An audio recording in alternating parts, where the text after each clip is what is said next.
Hey, this is Lacey, your Las Vegas gal, coming to you from my unfinished kitchen and my kind of empty house. I never get an empty house, so I figured why not use today as an opportunity to share some information with you about cost of living here in Las Vegas. So if you see my dogs running around and my cat jump on my lap, just join in on the fun. Okay, let's get to it.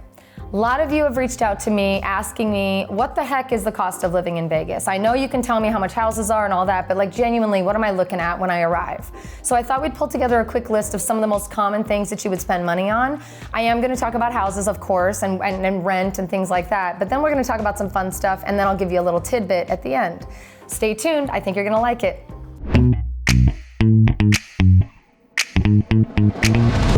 All right, first off, let's talk houses. That's what I do for a living. Of course, I'm gonna start with houses. The median price for Las Vegas right now, well, as of May 2020, and I know this stinks because you could be watching this May 2021, but at the end of the day, this is the information I have right now. So as of May 2020, the median price point for houses is $315,000. There's a caveat to that because all of the new listings that have just hit the market, the median house price for those is $349,000. So you've got a little bit of a difference between what's actually being paid for and what's being listed. So that should tell you a little bit of a story that if you come to Vegas, you might be able to negotiate yourself a little bit of a deal. It doesn't mean you're gonna get $38,000 off of the house. It doesn't mean you're gonna save 50 grand, but it does mean you might have a little bit of wiggle room when it comes to the price. Every house is different, but maybe a little bit of a story that you're looking for. When it comes to renting in Las Vegas, this is something that we recommend to a lot of our clients who just aren't quite sure of where they want to live, what neighborhood they're going to enjoy the most, or what lifestyle they're going to really be able to extract from what Las Vegas has to offer. So renting is kind of a weird thing. I've done a few videos about this in the past, but I definitely want to make sure you know where I come from when it comes to renting. We're never going to tell you that renting is a bad thing if it works for your situation. Our goal as a team is to help you invest your money and make your money work for you. But if you're just not ready to buy, we're totally okay with you renting. We have a couple of agents on our team who are able to help you finding a rental property, and then when you're ready to buy, they can also help you with that. So please let us know if you're looking to rent. There is a little link below if you want to click it and ask us some questions. But the real reason I'm bringing up renting is I want to talk about what the average or median price point for rentals is. It's about $1,176. $1,100, you can round it up to $1,200 to make it easy. Plan on paying that for even an apartment or a house. Apartments you can usually find a little bit lower, but that is a pretty good number to keep in mind. $1,000, $1,100, $1,200, $1,300, around that range for homes and for apartment homes. Let's talk energy bills. We live in the desert. It gets really stinking hot here, and because of that, people are cranking their energy way up. They want that AC running all day long. If you're like my husband, you want our house to feel like a cold refrigerator or even a freezer in the back of a Denny's.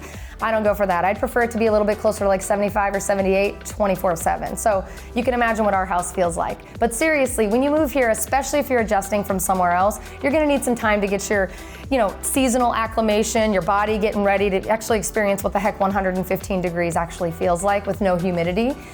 So to save you money, what I always recommend to my clients is to ask about the equal payment plan. I'm not really sure what the name is, but I think it's Easy Pay Equal Payment from our energy company. What they do is they'll look at the average of the last year, they'll average out your bills so that your payment never changes throughout the year. So in the winter, when you would normally spend $50 or $60 trying to keep the house circulating and cool, that's great. You'll probably end up paying closer to $151 because summertime is going to be up there close to $300, $400, $500, $600, $700 sometimes, depending on how big the house is. So you want to find that happy medium.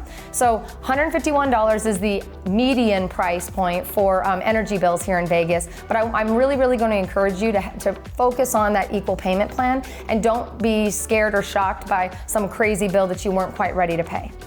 If you're from Hawaii or New York or some of the more frequented states that people like to visit from a tourism perspective, you'll notice that on like holiday weekends, gas has a tendency to tick up across the nation, but in those areas it even gets worse. I know a lot of my clients and my friends who live in California or who are moving from California are paying almost $4 and $5 a gallon. I don't even know what's going on right now in the world or what's going to happen in the future, but as of today, we're looking at about $2.96 per gallon here in Nevada. Again, that's always going to fluctuate, but I like to tell people that because if they're coming from a state where they're used to paying $3, $4, $5, $6 a gallon, I think in Hawaii they pay close to $5 or $6 a gallon sometimes. It's kind of a little bit of a breath of fresh air. Oh, you guys are under $2 right now. Hey, I'll save some money on gas, and that'll give you more money and more time to explore and drive all the way across this amazing desert of ours. Okay, let's talk about food. Now, this is food that you're gonna make in your home. This is groceries, grocery shopping. I'm not talking like going out and having a good all night. I've got some notes on my board over here because there's quite a few numbers I'm gonna share with you, but let's just talk like regular household groceries. All right, we've got loaves of bread. $3.46 is kind of our average right now for what a loaf of bread would cost.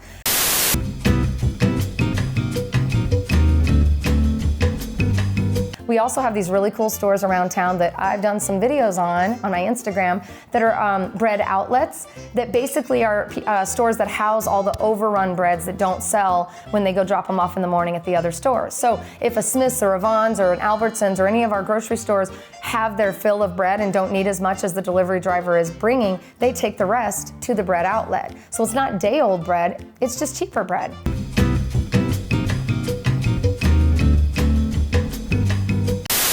So other than that though, $3.46 on that, $2.02 for a gallon of milk. $2 for a gallon of milk. That's not too bad. When you think about it, I went to Hawaii.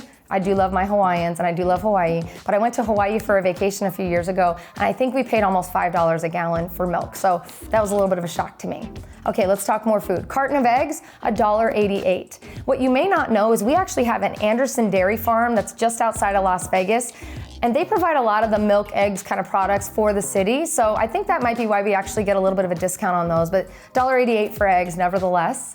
What do you got? Bananas. Bunches of bananas are running about $3.49 on average for the entire bunch. If you want to buy organic bananas, you can obviously pay, 29 or 39 cents a pop. That's pretty standard. I've seen that price point be similar throughout the country when I've traveled. And then the last thing is a burger. Now we've got a lot of burger joints here in Vegas, so this is kind of a hard one for me to share. Right now I'm hearing that the $4.41 is the average price for a hamburger. With a caveat knowing we've got In-N-Out Burger where you can get a super cheap, amazingly delicious burger. You've got all the chain restaurants, the Carl's Jr.'s, McDonald's, all of that. And then you've got our bougie burgers over on the strip where you can pay $9 or $10 for a burger. So that's a little kind of a high number for me in my opinion, but $4.41 is the burgers. Now I'm hungry. I might have to go eat here in just a second, but yeah, I'm gonna go eat. But check out the rest of our videos. Do me a favor, click the link below if you're looking for any more information. This is just kind of a palate cleanser, palate taster, I don't even know what I'm saying. Something for you to get some information about Vegas. I think I should probably make part 2, part 3, part 4, because I know there's a lot of other information and a lot of other expenses that come up in normal everyday life. But today was just more of like a, hey, is this even information you want to get from me? So, food, housing, gas, and energy, those are some pretty important things. I wanna know what you wanna learn about. Do me a big favor, comment below, let me know A, if this was even helpful, B, what other information you would like, and C, if you even liked it. Other than that, my name's Lacey. I'm your Las Vegas gal. I'm super excited that you're watching this video. Click the link below if you'd like to just say hi or if you have questions about moving to Vegas.